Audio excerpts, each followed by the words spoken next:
adalah series kita yang akan menentukan apakah RRQ mampu untuk mematahkan prediksi dari para guest analis kita Chico dan juga Watt, atau memang Geek Farm mereka yang akan membawakan draft mereka lebih kuat untuk dari segi team fight, Profesor. Wah, tapi ini terlalu kuat sih kalau boleh dibilang. Yep. Harit, Hellcurt, Paramis. Ini 3 hero power dari masing-masing pemain di role yang berbeda. Oke, kalau gitu untuk Watt dan juga Chico, have Terima fun, kasih. enjoy the watch ya, enjoy the show ya. Oke, langsung kita balik lagi di mana Profesor KB melihat early planning yang dimiliki dari RRQ, bisa dibilang akankah ini kuat dia bertahan? Oke, kalau ngomongin bertahan, kayaknya ya lagi dan lagi ya. Berharap kepada Baxia dan juga Valentina untuk bisa keep up dengan early game-nya. Agar nanti bisa melakukan team fight dengan seperti early game. Oh, boy. Oke, ya boy. Tercloud di tangan dari Irat, early game planning yang dilakukan oleh para pemain dari tim RRQ. Untuk mencoba berhasil mendapatkan poin dan ternyata mereka berhasil. Ingat, di saat ini kita sudah mendapatkan 2 poin yang diberikan Awat dan juga Chico. Jangan memberikan 1 poin pun ke Geek Farm. Iya, itu dia. 1 poin game yang sangat-sangat penting karena mereka sangat pintar sekali dalam beradaptasi ketika mereka membuat kesalahan dari game pertama sampai dengan game yang kelima nantinya. Iya, seperti yang Chico bilang, emang tim yang selalu bisa melakukan reverse sweep ya. Jadi ini harus hati-hati timnya untuk arkeologi, sementara pergerakan pin yang akan dilimit atau dibatasi oleh Baloyski. Karena mereka tahu, kita harus main early, dan itu dia pin yang benar-benar nggak bisa dikasih kesempatan untuk mendekat ke laning manapun, dan bahkan coverisasi akan sedikit sulit, Profesor Kate. Ya, nggak dapetin minion juga.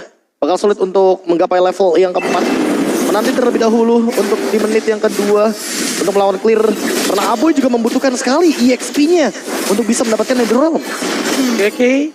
Tapi kalau kita melihat udah ada Clay dan juga udah Dawn berada di level 4. Akan ada pertukaran menuju ke arah Turtle terlebih dahulu. Buat permasukkan dari tim Geek Farm. Akan coba dipukul mundur, dicari di mana Baloyski berada. Bahkan coba ditutup di early damage yang diberikan. Dan bahkan mundur ke arah belakang. Tertangkap oleh seorang Paras. Separuh berada dari Ray. Berhasil diselamatkan. Permainan dari Luka membuat semuanya menjadi lebih baik. Dan tangan strukturalnya berhasil. Meanwhile, Finn cuma bisa menyelamatkan sedikit karena kita tahu Detona nggak ada yang bisa menghentikan pergerakan yang Profesor. Iya, ya. Apalagi tadi Minion Fury defensif ya tujuannya. Iya. Karena memang dalam keadaan Garnet Fall dan Baloyski masih nggak mau berhenti. Dan Clay hampir saja bisa di pick off oleh Geek Farm. Tapi semua mata memang tertujunya ke arah Finn sih, Profesor KB. Gak ada Minion Fury yang bisa digunakan untuk setidaknya membuka team fight dan memaksa supaya pemain-pemain Geek Farm ini ya terbit aja dengan beberapa skill yang mereka miliki. Ya, thanks to Aboy ya. Dia ngelamain Vin tadi untuk farm di area dari mid lane-nya. Jadi mungkin agak-agak sedikit PR juga Wow. untuk bisa keep up. Talent prediction by Profesor Katu 3-0 untuk RRQ. Apa yang terjadi Profesor? Oke. Karena kalau Geek Farm dapat 1, endgame. Oke. Endgame. Kalau Endgame. Geek Farm dapat game pertama ini, RRQ nggak ada harapan. Kayaknya berat banget sih. Karena kenyataannya seperti itu. Geek Farm kalau dapat 1 game, mereka bakal berjaya. Tapi Oke. kira Pasti kali ini dengan adanya Paul dan serta Baloyski mencoba untuk ditutup begitu saja. Baloyski tidak ada jalan untuk pulang. Berhasil mendapatkan 1 poin kill dari Baloyski. Tapi kalau ngomongin segi waktu, ini adalah poin kill dari Baloyski yang waktunya menurut aku agak kurang cukup untuk RRQ. Tapi bisa dimaksimalkan dengan pick over di sisi lainnya. bahkan mereka udah mulai melakukan rotasi ke area bawah yang dimana Cadera akan ditarget. Yes, target yang diberikan dari Cadera. Kali ini dari seorang Abu sangat otomatis. Lihat tim Fajar Sanzi, Detona, Pin Kumbang. Tak ada lagi jalan untuk pulang. Clay tua hilangkan jalan untuk pulang. RRQ terlalu terburu-buru rushing untuk bisa mendapatkan skill tambah. Ya, dan bahkan lihat RRQ yang mereka awalnya udah bisa nge-pick up 1 tapi dibalikin keadaannya Profesor Koe. Dan bahkan kali ini mereka yang akan mulai diinvasi ya area jungle. Irat harus mundur. Damage yang diberikan oleh Luke dan juga Ray. Ini terlalu sakit. Ray udah snowballing, lihat. Dia udah dapetin 2.700 gold. Dan bahkan bisa kita bilang bersekempuri di first itemnya. Dia benar-benar ingin bermain dengan agresif. Wah, ini jatuhnya benar-benar advantage yang luar biasa. Keuntungan yang berlipat ganda juga karena Luke-nya sudah memiliki 1 buah Radiant Armor. Jadi dia bakal menahan semua dealing damage, dibantu juga dengan Cadera yang selesai dengan adanya Starlium Sight. Impactnya bakal benar-benar kuat banget dari Geek Farm di early game. Oke, Geek Farm memang akan kuat, tapi gimana caranya mereka bisa menutup. Dan ingat, Luke kondisinya udah punya flicker kembali dan Night Falls dikeluarkan. Tekan belakang Don, bisa menangkap. Damage yang terlalu sakit, apa Minang Fury! masih gagal untuk bisa menyelamatkan Retribution dari Irat. Tapi satu momen kill dapatkan oleh seorang Skylar. Dengan tim fight tambahan yang diberikan oleh seorang Paluski. Damage yang ditutup dengan adanya Blast Harvester Fist. Membuat Paluski dapat satu momen dan Ray. One last hit ke arah Dawn. Dia masuk lebih dalam, dia akan bisa tumbang. Ingat, upload damage-nya itu sakit. Jangan sampai mereka benar-benar terpancing dari Irat. Gak ada cara untuk pulangkan damage deal-nya.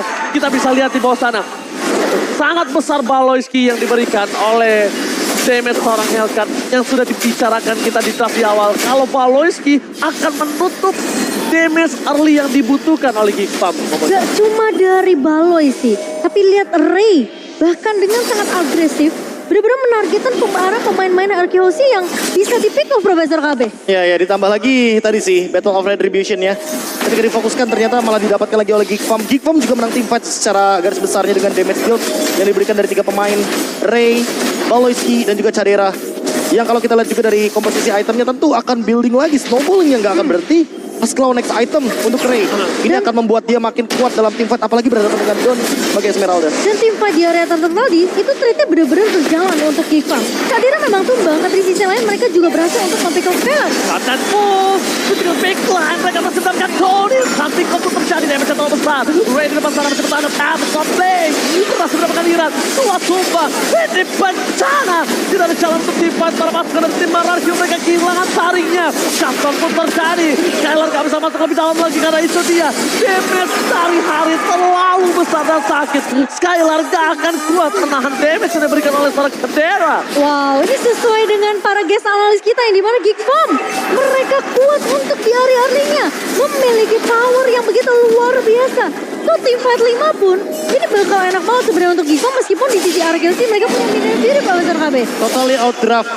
Karena kita tahu sendiri Roger tipikal yang single target. Dia jadi eksekutor. Sementara di sini terlalu besar full HP yang bisa diberikan dari Aboy dengan Netherrealm. Jadi Geekfam bakal kuat banget dalam tim fight-nya. 5.000 gold sudah mereka kantongi dan akan terus bertambah karena 2 assassinnya farming di 2 lane yang berbeda. Dan Setford kembali lagi dikeluarkan membuat Cadera hit untuk melakukan semua manuver dan bahkan perfect cancel for Geekfam. Berhasil mendapatkan 1 momen kill. Irat udah tidak ada lagi jauh untuk bola. Lihat Skylar, dia bahkan gak punya taring, dia gak punya kuku yang tajam untuk mencabik-cabik. Damage deal yang dikeluarkan Skylar cuma 600 perak. Lihat Cadera 9K. Gila, ini perbedaan networknya sih yang membuat Geekfam mereka punya damage deal yang begitu luar biasa Profesor KB. Di menit ke-7, 7.000. Perbedaan network dikantongi oleh Geekfam. Tapi- Arkehosi bener-bener gak bisa selalu untuk memaksakan team fight Profesor. Ya lebih tepatnya bagaimana damage deal yang diberikan sama Cadera sih. Dari tadi kan dia udah selesai dengan Starlium, habis itu dia menuju ke Feather of Heaven. Makanya ketika Irat berada di tengah-tengah team fight, apalagi dia yang buka turtle-nya, ini bakal dengan cepat direspon oleh teman-teman dari Geekfam. Makanya damage-nya sampai dengan 9.000 karena targetnya ini lini depan dari Geekfam. Wow. Yang bisa dibilang cuma Luke. Jadi Luke gak bakal ditarget. Sementara karena Cadera yang ditarget, Cadera bakal coba untuk fight back.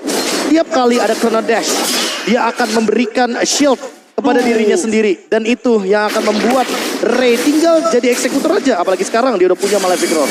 Aduh, Malefic Roar, Irat udah gak akan punya jawaban lagi di early game. Early plane RRQ udah patah. Iya. Udah gagal, udah gak ada yang bisa mereka selamatkan di early game mereka. Ini udah gagal sih. Mungkin butuh membawa game ini menuju ke arah mid to the late game. Sampai di mana at least mereka harus kerjain dulu nih PR perbedaan gold ya Profesor. Karena nggak cuma dari segi team fight aja kalah dari Arkehosi, mereka pun kalah dari segi laning.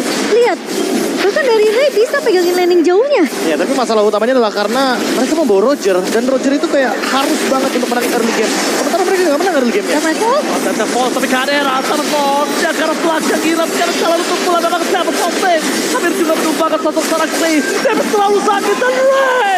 What the hell Sopeng? Looking for double kill. RRQ, dia kehilangan 3 player menuju lot yang pertama.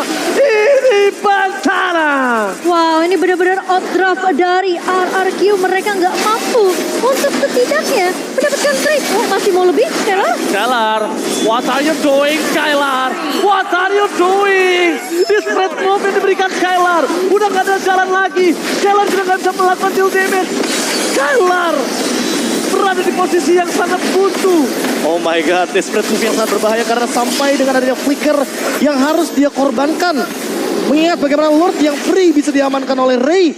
Dan sampai saat ini pun dia selesai dengan si Halberd. Artinya heal up dari Vin nggak akan maksimal. Shielding dari Don juga nggak bakal melindungi Esmeralda selamanya. Wah, ini bakalan semakin sakit lagi Profesor dari damage-nya. Beberapa item yang dibutuhkan untuk mengcounter line up atau mungkin kita bisa bilang bombs yang dibawakan oleh RRQ ini udah dipegang sama Geek Farm semua. Di 10 menit RRQ mereka tertinggal cukup jauh 13.000 net worth. Dan sepertinya ini akan semakin sulit karena Lord sudah mulai bergerak di area mid lane. Dan Jujur. possible endgame juga. Mereka juga kesulitan, mereka nggak punya high ground defender.